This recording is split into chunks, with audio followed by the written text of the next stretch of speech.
All right, welcome back into episode 2 of this year's OwnersBox NFL show. Before we get started, I want to talk about our Week 1 $250,000 player pool entry. So basically how it's going to work is you're going to head on over to the OwnersBox app, sign up, you're going to build a fantasy lineup all for Week 1. First place winner gets $50,000. The rest of the pool money is going to trickle down 2 through, I think it's 400. Make sure you sign up. We're going to use our code NFL100, but also drop your username in the comments below. Me, Biev, Sandy, whoever it is, we're going to pick a winner with your username. You're going to get one free entry into the lineup contest. There's no reason you shouldn't do this. I mean, a free entry, $50,000 to the first place winner. That's going to cover your entire, bankroll for the NFL season, hopefully. So, make sure you get on this. Week 1 is, it's coming up quick, so there's not so much time left to do it. A lot of people are on it already, so make sure you get that done. Also, big week. I mean, we're through all 3 weeks of preseason. Players are getting cut. Players are getting signed. Players are requesting trades. Lots of stuff's going down. But before we get into the majority of it, I do want to talk about the unfortunate division rivals of us, the Chicago Bears. Caleb Williams looked good. I don't know, are we buying high? Are we buying low? It is preseason, but 3 wins for them. They look pretty good. Yeah, I mean, no, we're not buying high on Caleb Williams. We're not buying high on the Bears. The Bears will be better. They're going to just keep getting better every year, and they're still not going to be as good as the other 3 in the division. So, yes, they'll be better. Yes, they'll be fun to watch. They're still going to be a bottom feeder of the NFC North. It's just how it is. I hope Badgin is starting by week 5. I love that guy. Yeah. I'm glad he got a deal. No, I'm not buying high on Caleb Williams. He has been going stupid high in my fantasy drafts that I've already done. People love him. People are high on Caleb Williams. He is going low, I should say. Like, he's like a 3rd round pick for some of these leagues. I was going to say, I saw him in a 12-man the other day. I saw him go like 29 or like 32 or between that range. Like, stupid high. I think like Herbert was still on the board. Baker Mayfield was still on the board. Like, there were other quarterbacks that are way, way better than him. Is Jared Goff even that were taken? He jumped ahead of him. So people are buying high on him, whatever. Not doing it here for us. Other quarterback talk, Daniel Jones. I mean, Vikings legend, obviously. All of a sudden, here he is starting for the Colts. I mean, from a win statement perspective, I don't know how many more wins he's going to get than Anthony Richardson. Maybe 1. Maybe it's a better scheme fit. Who knows? But as a Colts fan, going into week 1 and Daniel Jones is your starting quarterback, that's dreadful. There's no hope coming into the season for them with Daniel Jones at the core of their offense. I was probably the biggest Daniel Jones hater. I legit thought he was the worst quarterback ever, and then he kind of whooped us in the playoffs. Yeah. And basically got all of his money from that 1 win. And then he signed with the Vikings, and I was like, I low-key feel like if Daniel Jones was our quarterback this year, talking this year, I was saying it last year, we'd be okay. I think he could win in that system. And then you throw him in the Colts, and I'm like, nope, you're back to ass. There's no way you're winning in that system. But I don't know. It's more of an Anthony Richardson problem than it is a Daniel Jones problem. Yeah, 100%. He's got to figure shit out. If he was old, if he was an older quarterback drafted, we might be talking biggest bust ever. He's young, so I'm not going to say anything about him being a bust for a couple years. But it's not looking great. You got to stay healthy. 1, 2. You got to not be just absolutely feral with the ball. I mean, he just has no clue what he's doing. No, it is just for him, go out there, play, see what happens. I mean, we know he's an athletic freak. We know he's got the talent. It's just a matter of he actually can't get it done. Jacoby Meyers requested a trade. I want to talk about him before we get into Scary Terry and Trey Hendrickson. I mean, another diva kind of wide receiver, not wanting the contract, not liking it, just saying, screw it, I'm not going to play. What do you see as an outcome here? I mean, they just traded for Kenny Pickett. Aiden O'Connell goes down with a wrist injury. But here we are, Jacoby Meyers, yet another wide receiver wanting a trade. Yeah, I mean, if Jacoby Myers was playing for any other team, he's not a wide receiver 1. So, the fact that he wants wide receiver 1 money is kind of laughable. You're not ever going to get wide receiver 1 money because you're not that good. He would be a great even wide receiver 2, I'm I don't know. Are you a good wide receiver 2? He's probably if he was wide receiver 2 on some of these teams, he's a top 15. He's not the best of the best. I love him on the Vikings. I think all the Thielen talk, I think he'd be a great wide receiver 3 on the Vikings. But no, you're never going to get wide receiver 1 money. I think they trade him just because you have to because he's just going to be a diva the entire time. But I don't know you're not going to get anything for him. You're going to get a fifth rounder, maybe. To say maybe fourth. you get a pick back from I think they traded a 6 for Kenny Pickett. Maybe you get a 6 back And somehow. I don't think they're paying him much, so it's not like you want to give him up. Like, I mean, I know that's what he's mad about, but I don't know. I wouldn't trade him. Like, I'd try to make him play. Pretty sure it was 3 years, $33 million. So around 11 a year. He's kind of sitting there. It's not terrible, to be honest. It's not terrible, but you're not getting 30. You're not even getting 20. So that's going to be an interesting spot to look at, especially as we're getting close to the season. I mean, their trade request could have happened 3 weeks ago. It could have been done by now. Now it's not. Season's coming up. Who knows where he's going to be? But we want to talk about wide receiver 1. Scary Terry got paid. It's good to see. I mean, he was there forever. He's been through a million quarterbacks. He finally gets his guy in Jane Daniels. Has a great year. They make a conference championship. And here we are, year 2, Scary Terry and Jane Daniels. It's good to see. Yeah, I feel like our rankings are a little skewed now because I think they are definitely finishing. If Parsons is gone and they finish there, and now they have Terry, they're finishing above the Cowboys. I hate to say it, but yeah, scary. That team's scary again. I don't know. If he was leaving, I was not sure how good that team was going to be because it was. I mean, Devo's is prima donna as prima donna gets. Yeah. So I didn't want him to ruin the room. I think with Terry in there, they're going to be really, really good in that wide receiver room. They're dangerous. They are not a team I would want to face. No, God, no. And obviously, I mean, guys still getting paid. I don't know if we can say he got paid, but he got signed. Trey Hendrickson, kind of just showing where the Bengals' ownership is. He gets another year under his belt, sure, but kind of underpaid in terms of how big of the lead up this was to him getting signed. I didn't see the contract. Did he get the multi-year deal, or was it just one? It was 1 year, $30 million, I believe. So he backed down. Bengals won this deal for sure. I think near the $30 million mark. I mean, for a guy who's led the league in sacks, I mean, he's one of your top pass rushers in the league. Yeah, your contract or your money is tied up in 3 players, especially that they're on the offensive side of the ball.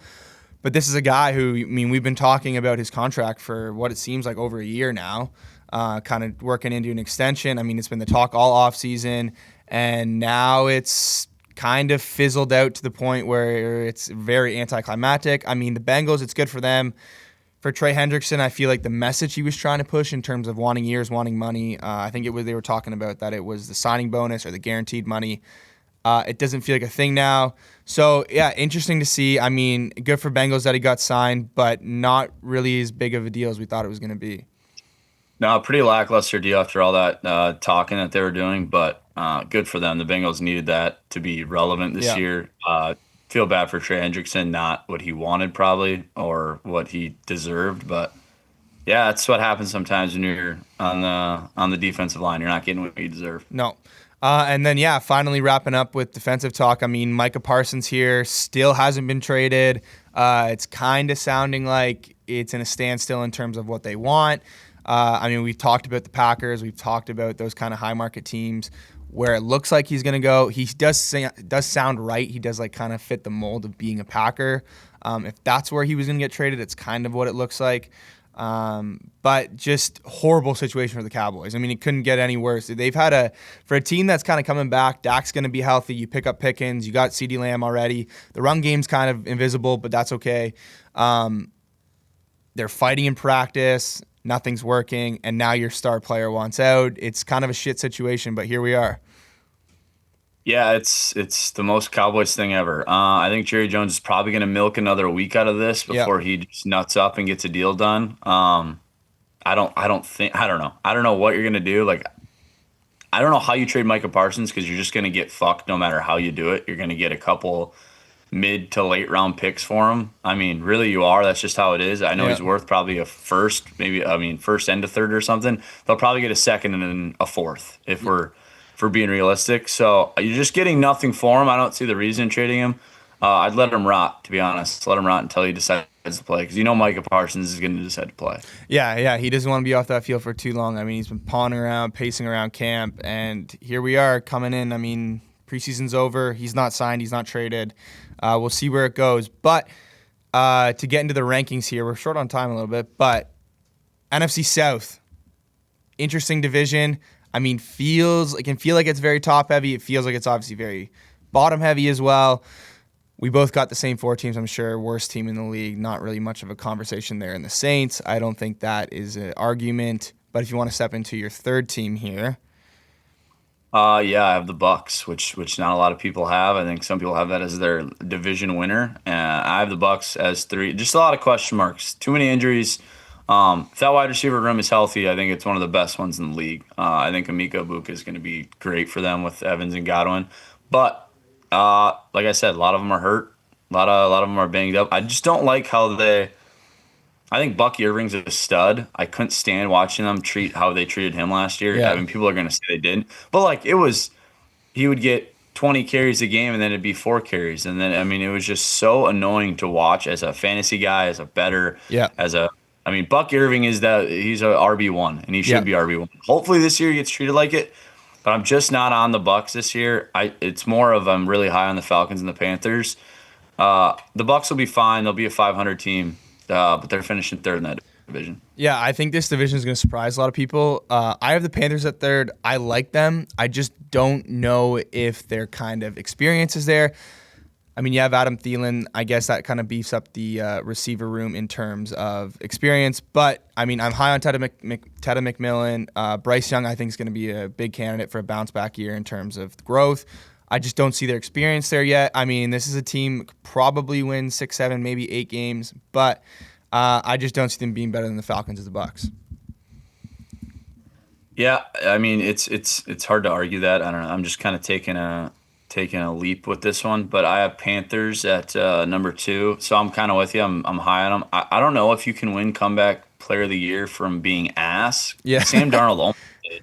Yeah. I think did he? I don't know what he did. No, I don't think he did. No, I don't know. But like Sam Darnold almost was in the talking for comeback player of the year, and like he didn't come back from anything other than just being ass at football. Yeah. Bryce Young, if you could bet on that, I think Bryce Young is going to be up there with. You're not going to be talking about how big it was when Stroud was here and Bryce was here. Right. I think this year is going to be Bryce Young masterclass year. I think he balls out. Does that mean the Panthers are winning 10 games? Probably not, but I think they'll win 8, 9. Mm-hmm.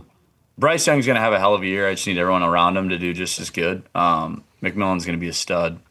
Big year for Bryce Young. I'm high on him. I think he's Panthers to the moon. Yeah, I got the Falcons at 2. My only worry about the Falcons, I mean, they seem like everybody is just, going crazy for them fantasy-wise. I mean, Bijan's 1-1, Drake London sneaking into many first-round picks. They have a great offense. It's there. The defense is solid. It's kind of, mediocre, but it's good enough. The only question I have is quarterback room. I mean, if Penix only goes, if he struggles or he's a mid-quarterback for the first 5-6 weeks, and then you got to throw, the boy Kirk Cousins in, and then all of a sudden he kind of struggles again, you go back to Penix. Like, when you have kind of a QB1, QB1B situation, I don't know if it always succeeds, especially when you're jumping back in a couple weeks here, a couple weeks there with them. That's my only worry. I mean, Penix is going to get the get-go. He's going to see where he goes. I mean, he's a 35-year-old second, year player, old as dirt. But it is going to be interesting to see. I like the Falcons. I see them, kind of sneaking in, probably making a push for the Bucs. Maybe only 1 or 2 games separating the two. But I do have the Bucs win the division. I'm a huge Baker Mayfield guy. Probably my favorite quarterback to watch play. He just leaves it on the field. On top of, I do think Bucky Irving's going to get a ton of more snaps. Mbuka's a dog. He was a great pick late in the first round for them. I didn't think he was going to fall that far, but he did. Mike Evans is going to go for 1,000 again. That's not a fucking question. And then you're going to throw Chris Godwin back into the mix at some point. No, he's coming off a big knee injury, but we know what he's like when he's healthy. So I'm huge on the Bucs. I think they're going to surprise a lot of teams, especially success in the playoffs. But we'll have to see where it goes.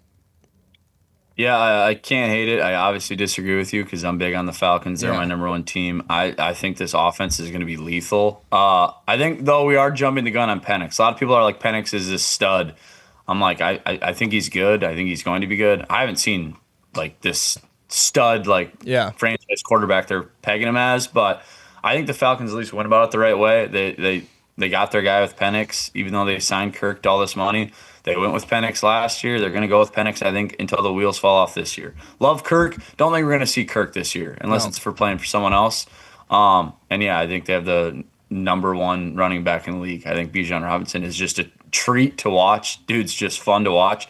And I think Drake London's you can't argue it, and you won't be able to argue after this year, top 7 wide receiver. He is just a dude.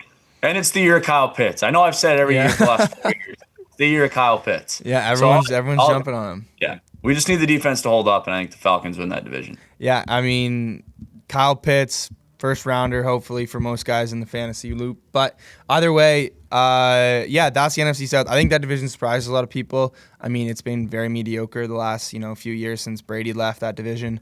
But other than that, moving on, final NFC division, we have the West.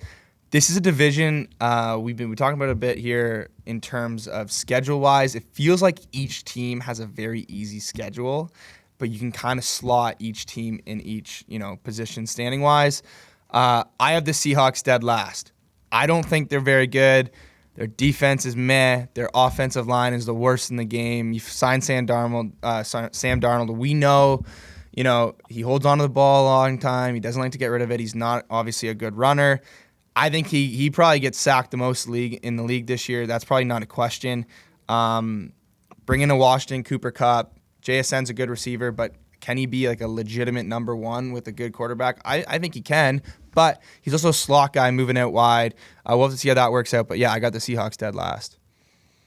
Yeah, we're a little flip-flopped in our things. I have the Cardinals. I just think it's hard for me to put Sammy D finishing dead last after the year he gave the Vikings last year. And I think Cooper Kupp is just a winner. I think the Seahawks, at least their franchise is known as winners, at least to me. Like, I don't think of the Seahawks as a last-place franchise. You know who I do think of as a last-place franchise? The Arizona Cardinals. They are a shit franchise. I'm not big on Kyler Murray. Thank God I just drafted him in like 3 of my leagues. Yeah. Not big on Kyler Murray. Not big on the Cardinals. I think both of those teams are not going to be very good. I think the Cardinals barely squeak them by to get last place. So I got the Cardinals at 4. Yeah, and I'm exact opposite too. I got the Cardinals at 3. I'm not sold on them. I mean, they have what it looks like to be a very easy schedule. I think maybe they could kind of be the most like scarce team in here in terms of where they place in the division. But at the end of the day, like, you're going to need a huge season from Marv. James Conner's going to have to repeat it. I mean, Trey McBride's a stud, but outside of that, like, is Michael Wilson a wide receiver too on most teams? Probably not. I mean, maybe he's an athletic freak too, but it just doesn't feel like this team kind of has the ability to take the next step. It's a division in which they maybe could do it, but again, I don't know. Just not really sold on them. What about you? Can we jump in here quick and just talk about since it just happened 10 minutes ago before the show started, Isaiah Simmons, the Cardinals, when they drafted him, 4th overall, and he signed with the Packers this year on a 1-year deal, just got released.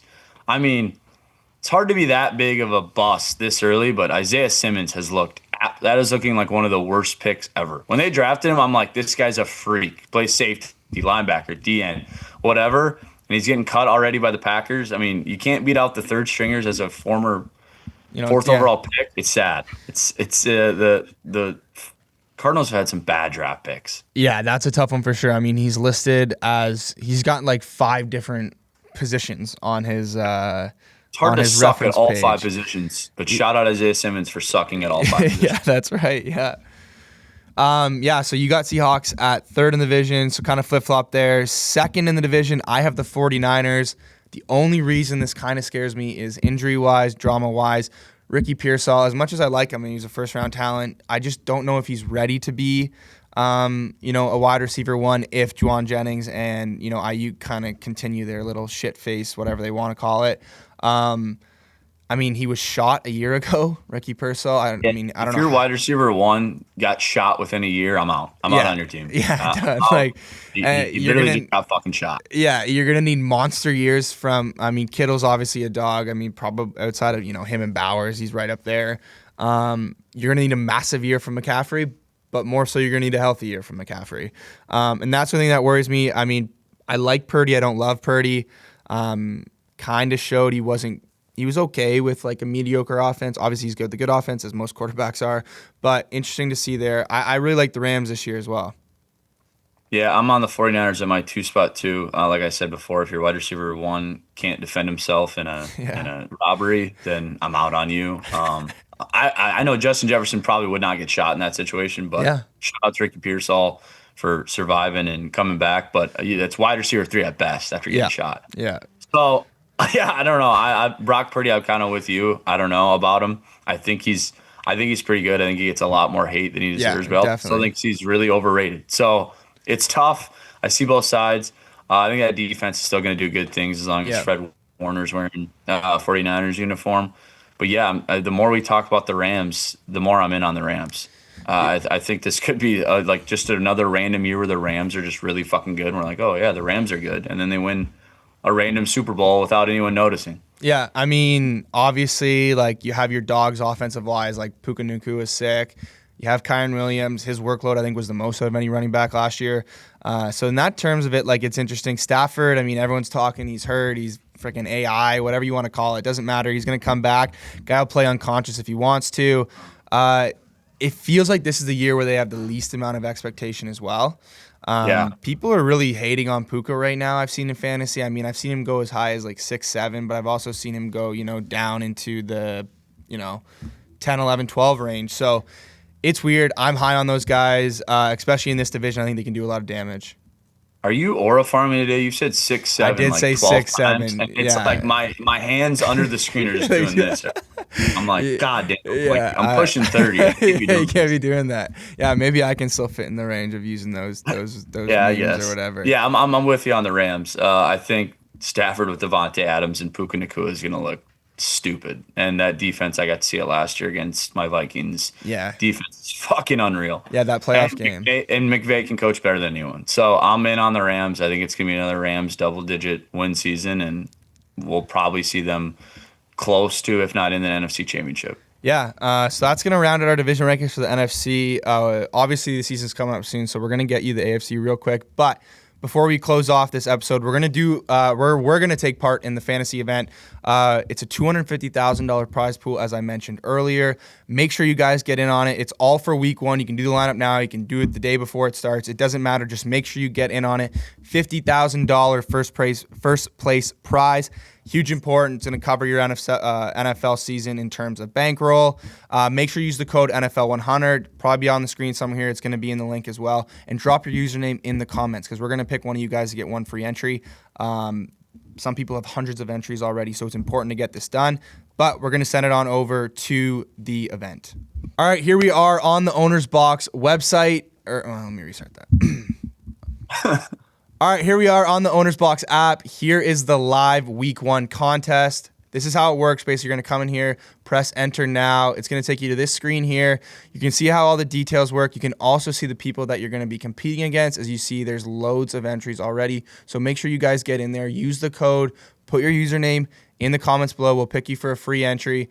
But we're going to get into this. We're going to build a lineup. I mean, it's going to win the lineup we build, obviously. So here it is. Oh, shit. That's not good. Okay, let's restart this. Fuck, we could have just had our lineup. Fuck's sake. Well, we're already done. That would have been funny. All right, let's restart this. All right, here we are live on the OwnersBox app. This right here is the $250,000 contest for week one. This is what the app's going to look like. We want you to come in and press enter now. It's going to take you to this screen. You can see all the details in terms of point scoring. So there's no confusion. You'll understand where you place as you make money. As you see here, $50,000 for the first place prize, and it goes all the way down to 4,536 entries. A lot of entrants. You can see who you're facing up against. There's tons of people in this, so make sure you get in this. Make sure you use the code NFL100. Also, put your username in the comments. We're going to pick a free entry. So, yeah, don't miss out on that. But let's get into it. Let's build a lineup that's essentially going to win this whole thing. All right. I'll let you start off with quarterback. Yeah, so quarterback, 2 running backs, 2 receivers, a tight end, and then you got your flex spots. I absolutely love week one against a shitty defense. I want to go Bo Nix. I don't know what your takes on it, but Bo Nix is going to cost us $6,000. So, well, Bo Nix against the Tennessee Titans, he just called them a shitty defense. They're not going to be shitty this year. Trust. Bo Nix is going to look like a fool. Cam Ward to the moon. Keep scrolling down. I'll show you who we're taking. We're not taking fucking Bo Nix. Keep going. Oh, up. Yep, number 9 for Carolina. Bryce Young against the shitty Jags team. Shitty coaches, shitty players, shitty fucking franchise. Actually, shitty state. Fuck you, Florida. There you go. Yeah. All right. Ooh, what'd I do there? We're definitely not taking Shyler's Sandy shirt. said less swearing. I just swore 7 times, so bleep that out. Or I'm gonna get yelled at. All right, Bryce Young is gonna be our quarterback coming in for this week 1 entry. Move on. We got 2 running back slots. We might have to do some food stamps type here. I mean, we got 50 grand to work with, so we can try to build a good lineup here. You take a good guy, I'll take a crappy guy. Okay, we talked about him a lot in our division rankings. Let's go Bucky Irving. He's expensive, but in divisional matchup, Bucky Irving's going to lead the Bucks to a win against the Falcons. That's my prediction. I can't wait until he gets 4 carries because they just screw with that man's head. All right, scroll down. I'll go to the EBT section. Keep going. Stop. Oh, God. I can't take him week 1. Scroll up a little bit. This is real EBT. We got to get to like just the clearance. Yep, right there. Stop. Travion Henderson versus Vegas. He's going to probably catch 12 balls a game this year. He's going to be a problem in the backfield. Dump down merchant, Travion Henderson. That boy is getting some love right now, so you got to give him some credit there. All right, you go with an expensive receiver here, and I'll take a food stamp. Okay. Dude, you know who I'm low on this year, and people love him? Nico Collins. So low on Nico Collins. Low on him, eh?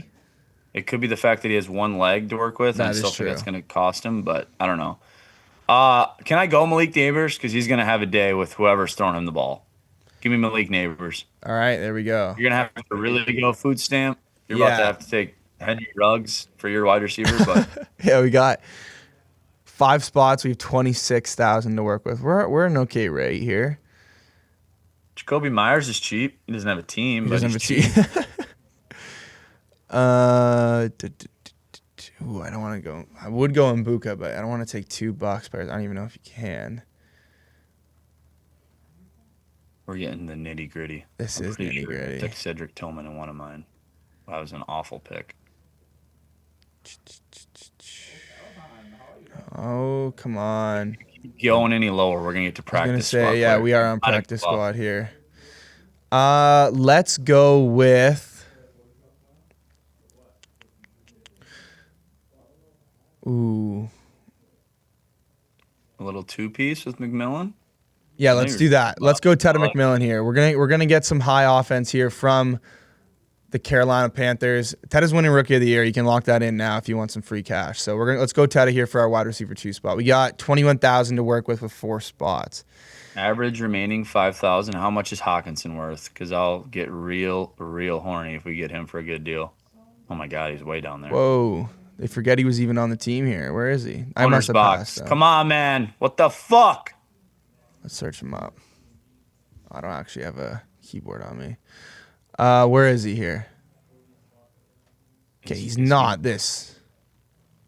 It can't end like this. Is he dead? Right, cut this. Where is he? We got Darren Waller, who wasn't even in the league last year, and we don't have. Are we missing something on Hawkinson? This is a disaster. Scroll back up. I'm getting sad. I'm getting fucking sad. That is sad. Where the fuck is he? Oh, there's my swear for the episode. Okay, why don't we go? We could go with God himself right here with Kyle Pitts. Do we have? Yeah, we don't have a Falcon. I like that. Let's do that. And that's a cheap one. That's not bad at all. All right. So we got, what do we got here? 16,700. We got 3 spots and a super flex. We could get pricey and then go food stamps the rest of the way. If you want a pricey one, I'll go food stamps. But if we're going pricey, we're going like Bijan. We're not taking. That's real pricey though. Yeah. What would Bijan? Where is Bijan here? Bijan's 7.5. He's the most expensive. We can't go him. You would take Bijan. Oh, we already have Kyle Pitts though. Yeah. What if we go? Ooh. Not against Genty. What would Gibbs take us to? Gibbs would give us 9,000 for 2 spots. Dude, Gibbs? We're taking a backup running back? Backup running back. All right. Okay. We don't have to. We can go. We can audible out. All right. Okay. We got 9,000 left. 2 spots. Yep. Get scrolling because I'm gonna have to get real greasy with this one. Keep her going. Stop. Go up a little bit. We just talked about him. He just got shot. Ricky Pearsall, There he you is. are in the lineup. There we go. All right. 49. That's what he costs. 4,900. We have 4.5 4,500. remaining Let her for a buck. super flex. Okay, this is gonna be interesting. Show me some green here. Come on. We're about to have Isaiah Simmons on our offensive line. All right. We made it. Okay. Not bad. That's not bad at all. That's not bad at all. We can work with this. Dude, Danny Dimes might be slanging that hoe to Alec Pierce. I was gonna say this is our super flex. We could take a QB here if there is any. There's probably not any QBs this low. Sam Howell's probably down there somewhere. But I don't know if he's going to be good. Tyler Warren, I think, is low-key a sick pick at 42. That would be a sick pick at 42, and we'll have some left over. That's price matching there. All right, let's take Tyler Warren. All right, here's our lineup for the week 1 entry. Gibbs, Bucky Irving, and Malik Neighbors on the same team. We kind of cooked. We basically just won this thing. But there's our lineup. Bryce Young's our quarterback. Bucky Irving and Trayvon. Well, I guess Bucky Irving and Gibbs is going to be our 2 starting running backs. We're going to have Neighbors and Tedda McMillan as our receivers. Pitts, God is our tight end. Trayvon Henderson's going to be in our flex spot. Ricky Pearsall is going to be in our flex spot. And our super flex is none other than rookie Tyler Warren. So there's our lineup. Make sure you use code NFL100. Make sure you drop your username below. That's going to close out for this episode. We're going to hit with the AFC rankings later on this week in episode number 3. And then we'll keep continuing on as we get closer to week 1 of the NFL. There's not a better time to jump on the rocket ship, get on this plane. We're going to see where it takes us, but we're going to be here all NFL season long. So, yeah, make sure you subscribe, whatever it is. Make sure you get following us. And, yeah, we're going to ride this to the moon. Subscribe. Okay, we'll see you guys next week for episode number 3.